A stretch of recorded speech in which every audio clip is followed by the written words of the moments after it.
نبقى هنا كي يزول الألم سوف نبقى هنا berpikir, merasa, berbuat itu otomatis. Selama ini kita menyangka bahwa kita mikir itu bisa milih. Nggak bisa milih. Merasa, nggak bisa milih.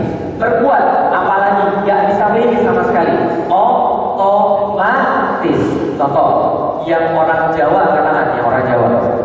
Jadi Jawa semua ya. Oke, yang bukan Jawa katakan, yang bukan Jawa. Lumayan banyak. Oke, sekarang saya mau sedikit kasih contoh bagaimana Anda cara berpikirnya otomatis sebelum bahas Jawa atau tidak. Sekarang saya tanya, apapun makanannya, minumannya, kenapa bikinnya begitu? Saya nggak kendali pikiran Anda, tapi saya bisa kendali pikiran Anda. Nah, kenapa? Saya bisa kendali pikiran Anda karena apapun yang masuk dalam kepala Anda, itulah yang keluar. Paham teman-teman sekalian? Kita berpikir dengan cara otomatis. Apapun yang masuk, itulah yang kita keluarkan. Maka kalau orang sering baca Quran, orang temennya yang baik-baik, yang di follow di Twitter yang baik-baik, dia nge-tweet juga yang baik-baik, nggak mungkin cara mikirnya jelek. Gak mungkin dia mikirnya kotor. Lah kenapa? Karena cara pikir itu tergantung apa yang masuk pada kita. Hati-hati dengan apa yang kita lihat, hati-hati dengan apa yang kita dengar, hati-hati dengan apapun yang kita lakukan, karena itu membentuk pola pikir kita. Paham teman-teman sekalian? Saya secara pribadi di dunia maya banyak sekali yang ngebully, biasa. Nah, kenapa? Orang iri memang begitu, gitu kan ya? Nah, ketika banyak yang membuli, ada teman saya, ada salah satu murid saya bilang begini, Ustaz, kita buat akun anonim aja yuk. Untuk apa akun anonim? Untuk balas ngebully orang-orang yang ngebully Ustaz. Saya bilang, untuk apa?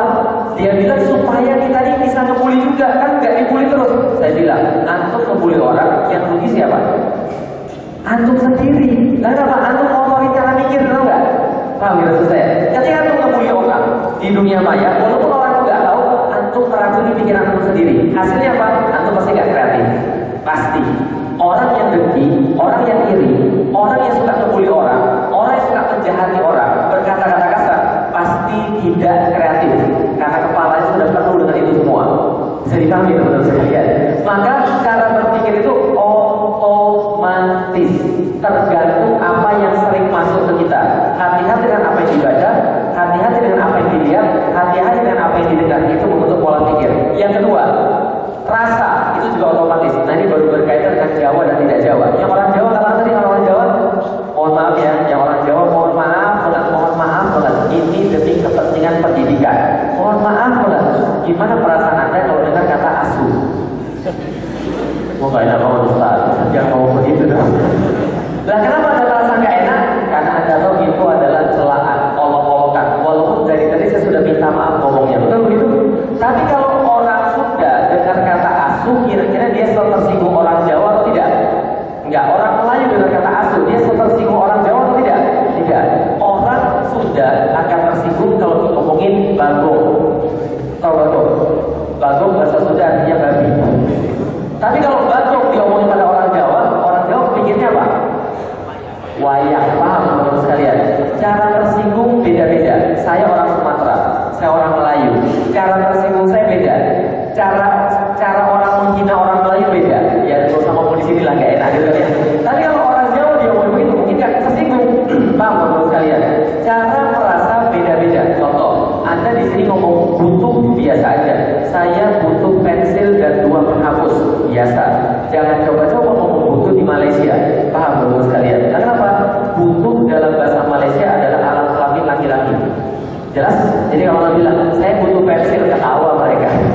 Nah, kenapa? Cara tersinggung beda-beda. Orang satu beda dengan orang yang lain dalam cara tersinggung. Otomatis. Cara berbuat juga beda-beda. Nih, coba kita lihat ya. Sebelum cara berbuat, cara merasa. Nih, kita lihat. Zaman dulu ketika orang berbicara tentang Dracula, maka orang takut dengan Dracula. Rasanya takut. Ini bapak-bapak kita tahun 70-an. Dracula tuh tangannya kering, kukunya panjang, giginya panjang, ngisep darah orang sampai mati. Dracula bunuh orang. Tahun 70-an begitu dengar Dracula pikirnya udah jelek, gak enak, kayak tuyul, kayak genderuwo, kira-kira begitulah. Zaman sekarang Dracula tidak lagi ditakuti, tapi malah orang kesengsem lihat Dracula. Nah ini enggak. Ya kan ya? Beda lagi dengan Dracula-nya orang Cina, gitu kan ya? Cara merasa tuh beda-beda tergantung opini, paham teman-teman sekalian? Jadi kalau Anda merasa lihat Dracula tuh ya tergantung masanya. Kalau tahun 70-an ngeri, kalau tahun 90-an, tahun 2000 Dracula keren, gitu kan ya? Tapi orang Cina Dracula tuh lawakan, paham teman-teman sekalian? Cara merasa otomatis tergantung apa yang sering masuk kepada kita. Yang ketiga, cara berbuat. Ini ada orang ditakut-takuti, ini pranks semacam apa, guyunan. Jadi nanti akan muncul setan dari sana. Coba lihat baik-baik.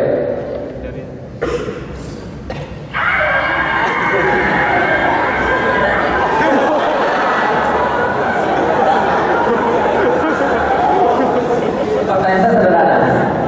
Itu dia pukul monitornya, sadar atau tidak sadar?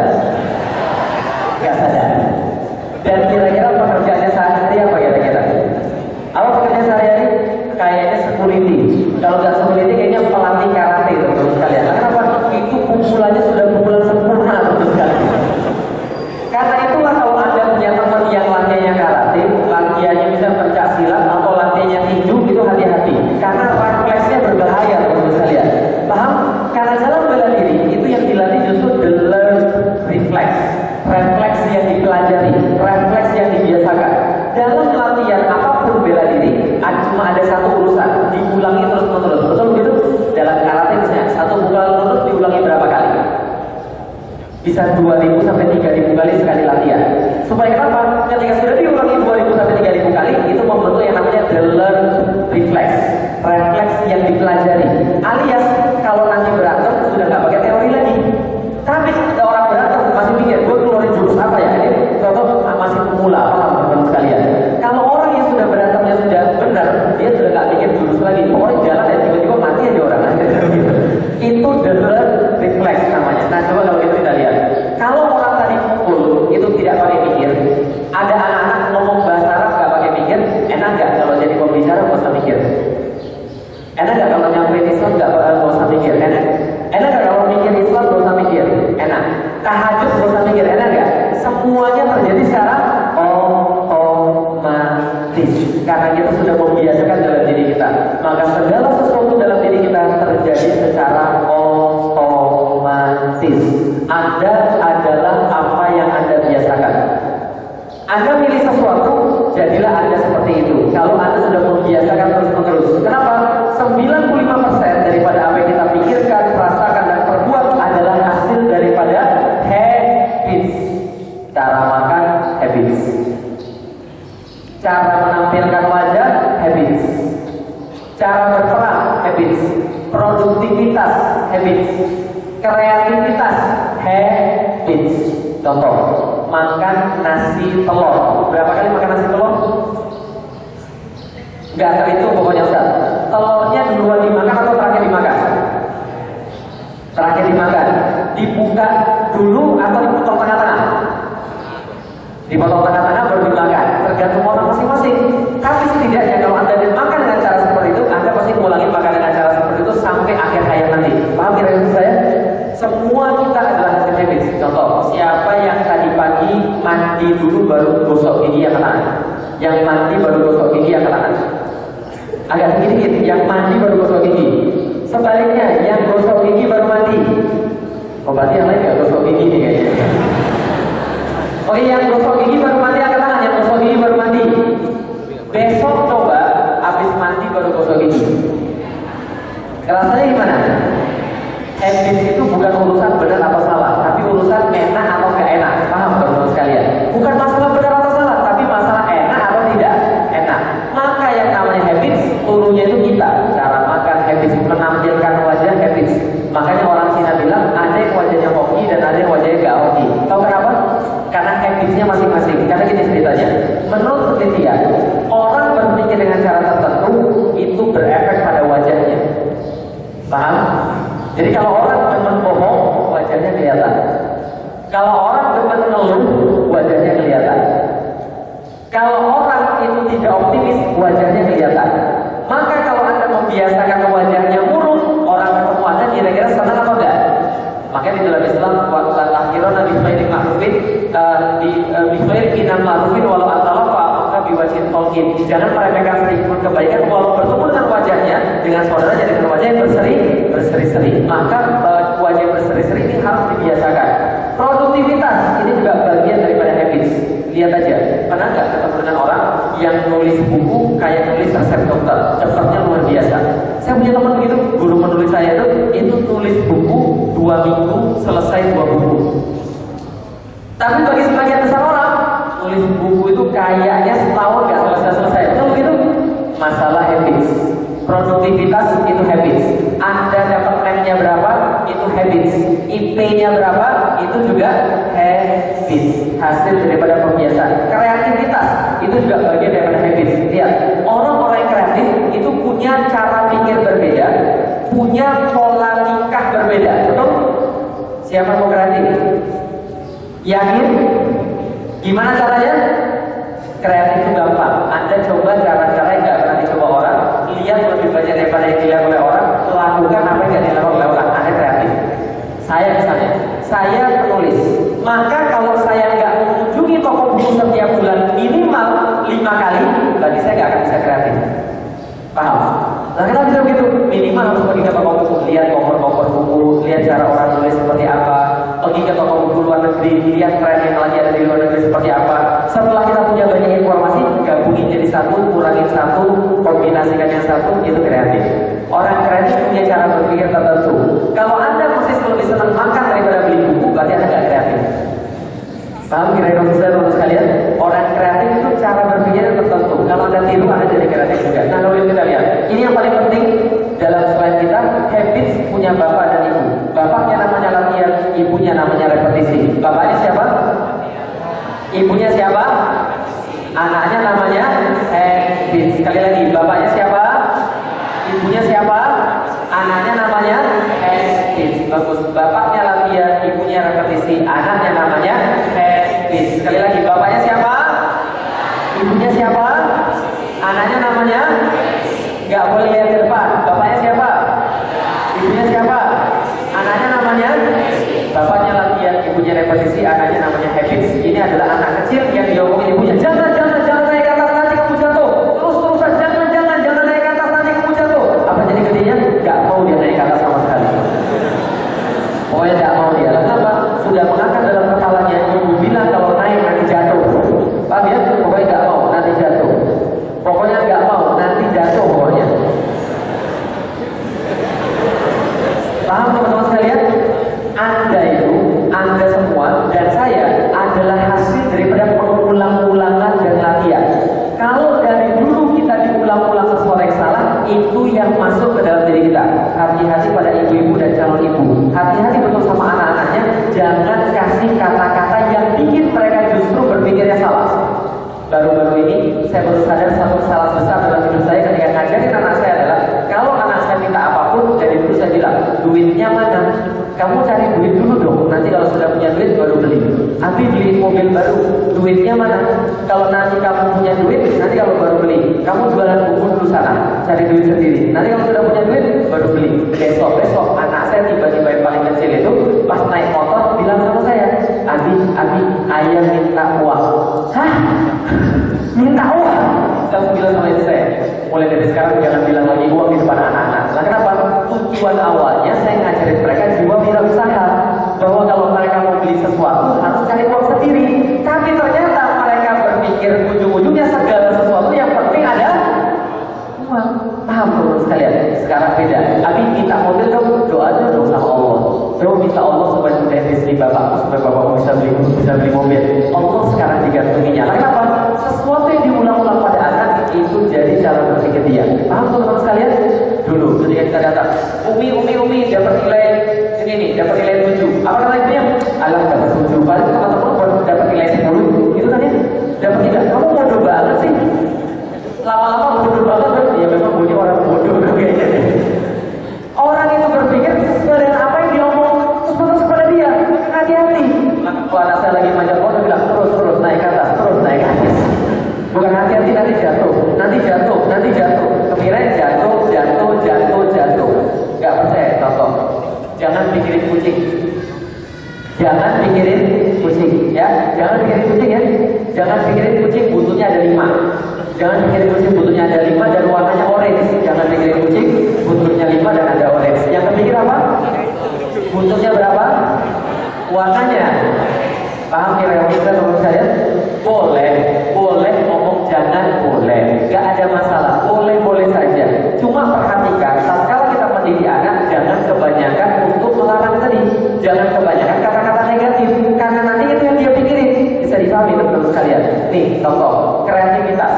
Suatu hari, ini ceritanya ada gunung di awan. Suatu hari cerita begini, anak saya datang lalu bawa gambar pemandangan. Tapi gambar pemandangan. Saya lihat, gambar pemandangan dari dulu sampai sekarang, Sabang sampai Merauke, gambar pemandangan, gambarnya apa? Di tengahnya sering gunungnya ada berapa? Kenapa harus 2? Kenapa gak 3? Kenapa gak 4? Kenapa harus 2? Pokoknya bagus saja Ustaz 2 pokoknya. Di tengah-tengahnya ada, dari matahari keluar jalan, sebelah kiri kanan jalan ada awan, di atas gunung ada awan, ada burung. Ya Allah ya Rabbi, orang Indonesia gak kreatif banget. Kenapa? Dari dulu ke dulu itu aja gak kreatif. Saya bilang, nih ganti, saya gambar ini gunung, terus kemudian di bawahnya ada awan. Anak saya protes, Abi, mana ada gunung di atas awan? Mana ada gunung di atas awan? Awan kan di atas, gunung kan berat. Bisa aja Adila, kan gunungnya punya roket. Abi gambarin roket di bawah. Abi bohong, gunung gak bisa terbang. Bisa, saya bilang. Gak bohong. Akhirnya saya bilang, bener yakin gak ada? Yakin gak ada? Saya ketik di Google Cloud and Mountain. Dapatnya begini, gunung di atas awan.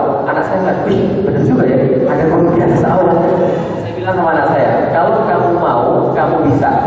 Kalau selama nggak melanggar perintah Allah, kamu mau, itu bisa. Kalau kamu benar-benar mau, mindsetnya diubah. Hati-hati dengan yang namanya habits. Habits itu bisa mengungkuk anak-anak dari kecil. Maka saya bilang, oke kalau kita gambar yang lain. Gambar yang lain, gunung, tapi gunungnya ada 4, boleh nggak? Boleh nggak? Lebih bagus gunung 2 atau gunung 4? Ya nih, lebih bagus gunung 4. Terus kemudian di atasnya saya bikin jalan tol, sekalian, supaya jalannya cepat, sekalian. Lalu di atasnya ada rumah anak saya masing-masing 1, saya bilang. Lalu di atasnya ada matahari, di bawahnya ada pelangi. Bagus. Kemudian di atasnya ada tanaman-tanaman, di atas jalan tol, biar bagus. Di atasnya ada awan, di atas awan ada pohon kelapa. Lalu setelah itu ada pesawat jalannya di bawah, supaya cepat, jet darat. Lalu kemudian di atas pohon kelapa ada mobil terbang.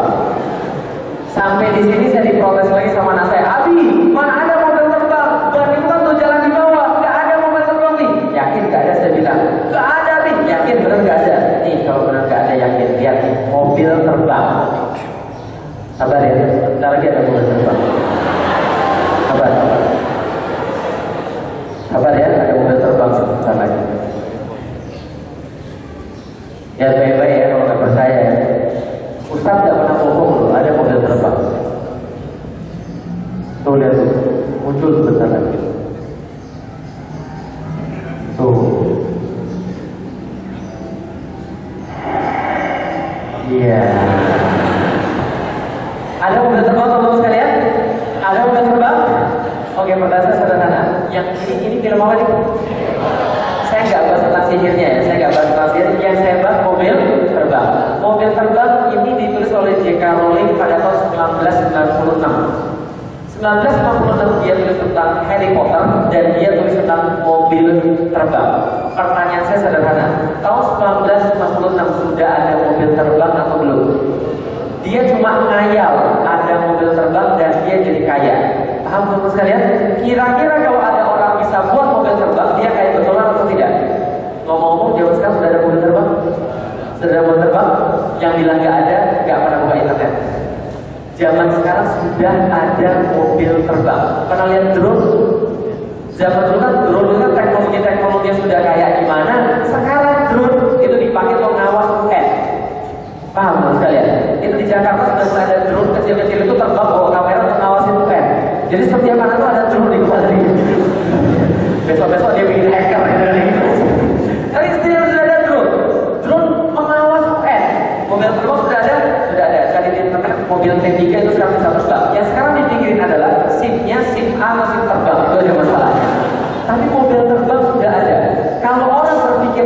lebih kreatif, dia sudah dibiasakan kreatif, nggak kayak sekarang. Indonesia kenapa nggak kreatif? Karena dari dulu nggak boleh kreatif. Paham teman sekalian? Pemandangan gunungnya 2, kalau gunungnya 3, gunungnya bilang ini bid'ah. Paham teman sekalian? Nggak kreatif. Ya, habits itu adalah sains. Jadi gini ceritanya. Dalam perkara apapun, habits ini penting sekali. Apalagi dalam perkara olahraga. Dalam perkara olahraga tidak ada atlet yang nggak punya habits. Ini ceritanya. Setelah dites pada seorang pemain basket, siapa yang hobi main basket? Yang hobi main basket? Gak ada yang hobi main basket. Yang bisa main basket? Gak ada juga. Oke, ini rahasianya. Main basket ini namanya free throw. Free throw ini kayak penaltinya lah kalau main bola. Free throw diteliti ada orang yang sudah bisa memasukkan bola ke dalam keranjang dengan akurasi 85%.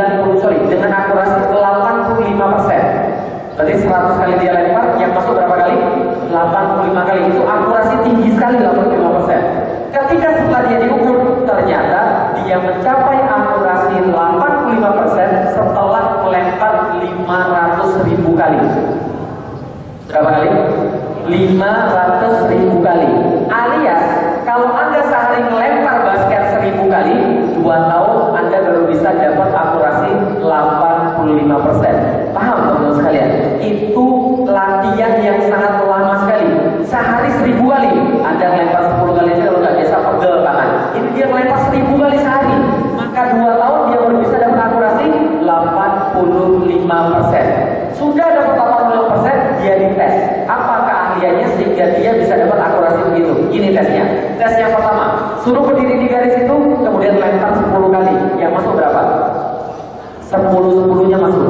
Lah kan akurasinya 85%. Ya kan ya? Lempar 10 kali, 10-10-nya masuk. Lalu dicoba lagi. Matanya ditutup dengan kain yang sangat tebal, suruh lempar 10 kali. Berapa kali yang masuk? 10-10-nya masuk. Ternyata mata nggak ngaruh. Dites lagi supaya pikirannya kotor, dipasang 3 cewek pakai bikini di atas ring. Ini ada penelitiannya di YouTube ada, tapi nggak usah dilihat, bahaya kalau ada yang masih muda ini. Dipasang 3 cewek pakai bikini di atas ring, dia ngelempar sampai pingpong, kira-kira begitulah. Ternyata dia ngelempar 10 kali, yang masuk 10-10-nya masuk. Jadi walaupun pikirannya keras nggak pengaruh teman-teman sekalian. Dicoba lagi, sekarang bukan keras tapi jijik. Dipasang seorang cowok perutnya gede banget di atas, kemudian tarik perut di atas ring. Sehingga dia ketawa-ketawa. Lempar lagi 10 kali lagi. Berapa kali yang masuk? 10-10-nya masuk. Oh, berarti mata nggak ngaruh, pingpong nggak ngaruh, jijik juga nggak ngaruh. Apalagi dicoba? Dia sekarang disuruh pakai apa namanya? Sepatu tinggi. Lempar lagi 10 kali. Yang masuk? 10-10-nya masuk. Dia suruh maju 2 langkah. Lempar dari situ. Yang masuk berapa? 7 kali. Suruh mundur 2 langkah. Lempar lagi dari situ. Yang masuk berapa? 7 kali. Baru pengaruh. Ternyata yang pengaruh apa? Titik di mana dia latihan. Paham teman-teman sekalian? Maka orang-orang yang main basket, main bola, main apapun, dia punya satu titik yang kalau dia dibiarkan di situ pasti masuk. Pernah lihat Michael Jordan? Tahu Michael Jordan? Sayangnya di sini saya nggak bawain videonya. Tapi ada video Michael Jordan. Michael Jordan itu adalah orang yang paling dikenal. Ketika detik-detik terakhir dia bikin menang timnya gara-gara dia melempar pakai pasti masuk. Karena apa? Karena dari titik-titik tertentu dia ngopi aja sampai lempar juga masuk juga. Paham teman sekalian? Karena apa? Semua itu sudah hafalan. Habits. Ngomong-ngomong, dari tadi dengar saya ngomong kan ya, menurut teman-teman sekalian ini pertama kali bukan saya nyampein materi habits. Kira-kira sudah berapa kali saya nyampein materi habits? Sudah di atas 300 atau 400 kali. Wajar kalau saya bisa begini. Kenapa? Ini semua hafalan, luar kepala, mengalir tanpa dipikir. Paham teman-teman sekalian?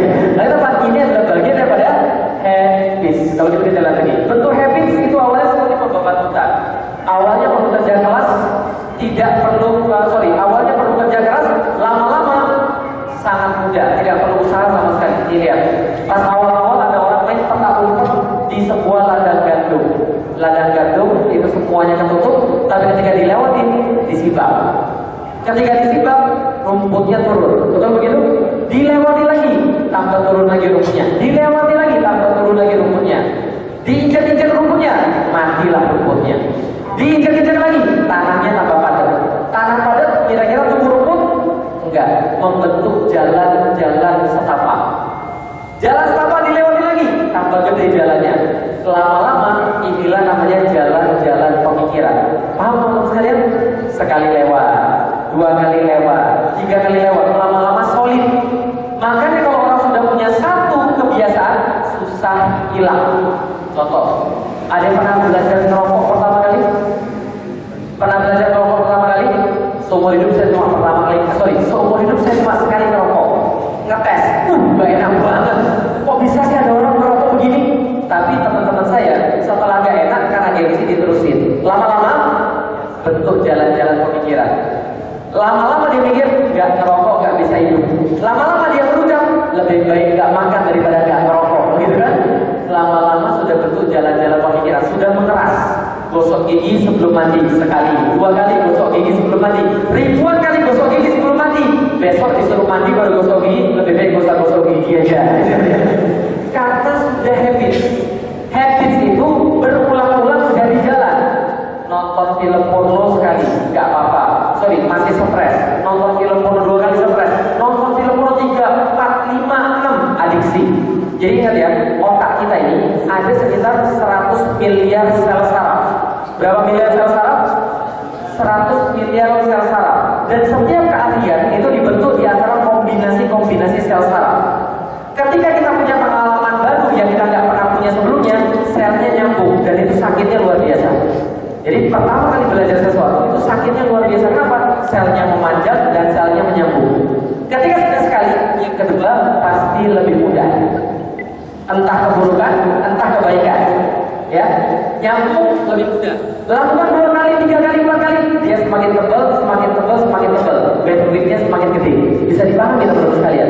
Maka cara membunuh satu habit buruk, satu-satunya cara adalah dengan melakukan hal yang lain, bikin koneksi dengan yang lain, sehingga koneksi yang ini bertambah lemah, lama-lama putus. Gimana caranya supaya gak ngerokok? Gimana caranya supaya gak ngerokok? Jangan berhenti ngerokok. Gimana caranya supaya gak ngerokok? Cari kebiasaan yang lain selain rokok. Ini saya tanya, merokok paling enak kapan? Kapan merokok? Cewek-cewek enggak. Paling enak merokok kapan? Habis makan.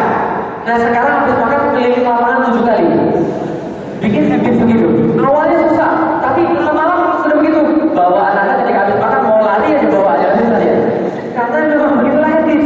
Wedding respon jalanan pokok kuliner. Munculnya cinta itu gara-gara sering kulineran bareng. Nah, kira-kira begitulah. Maka kalau orang sering ketemu, maka kalau orang sering berinteraksi, pasti muncul rasa cinta. Ustaz, saya ini mau move on, gimana caranya Ustaz? Saya sudah bisa move on. Yang kali saya lihat dia, pokoknya saya senang aja. Nah, kenapa Anda nggak bisa move on? Karena Anda stalking dulu, paham teman sekalian? Facebooknya dibuka dulu, kepo dulu, mention-mentionan dulu. Ya gimana mau move on? Nggak bisa. Maka habits itu karena terjadi berkali-kali. Supaya tidak terjadi, jangan dibikin koneksi. Nah, teman sekalian, otak itu, sel saraf nyambung, tambah tebal. Maka kalau sudah punya habits yang sudah menamun, susah untuk dimatikan. Apakah itu baik atau buruk? Kalau kita lihat lagi, gimana cara membuat habits? 30 hari. 30 hari kita belajar, kita latihan, kita ulang-ulangi jadi habits. Bapaknya siapa? Bapaknya siapa? Ibunya siapa? Belajar, bapaknya latihan, ibunya repetisi, jadi habits. Ramadan sebentar lagi kita mau bikin habits baru. Minimal selesai Ramadan, kalau puasanya serius, yang cowok biasanya dapat habits makan pagi nggak ada. Betul begitu? Sekarang sarapan enak?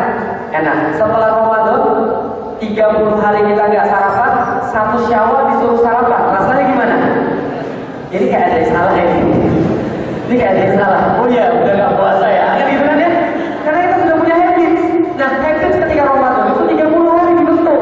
Habits sholat tarawih, mendadak kita merindukan kehilangan sholat tarawih, mendadak kemudian kita merindukan baca Quran. Tapi nanti di awal-awal Ramadan, kalau Sya'bannya gak bisa puasa, atau Rajabnya gak bisa puasa, atau gak bisa baca Quran, itu rasanya beratnya luar biasa. 3 hari pertama Ramadan itu beratnya luar biasa.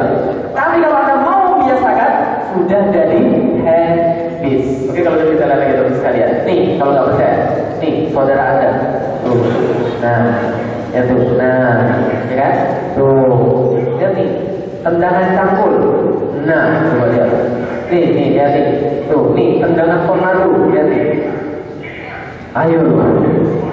Iya. Dia diserang dari belakang, gak mempan. Tuh, dia diserang dari depan, tapi gak mempan lagi, digigit sama dia. Ayo. Dia sudah balik dong. Tuh, pukulannya akurat, tidak main-main. Tuh, terpercaya. Lihat nih. Nah, pelatihnya, mirip kan? Tekniknya maksudnya. Tuh lihat tuh.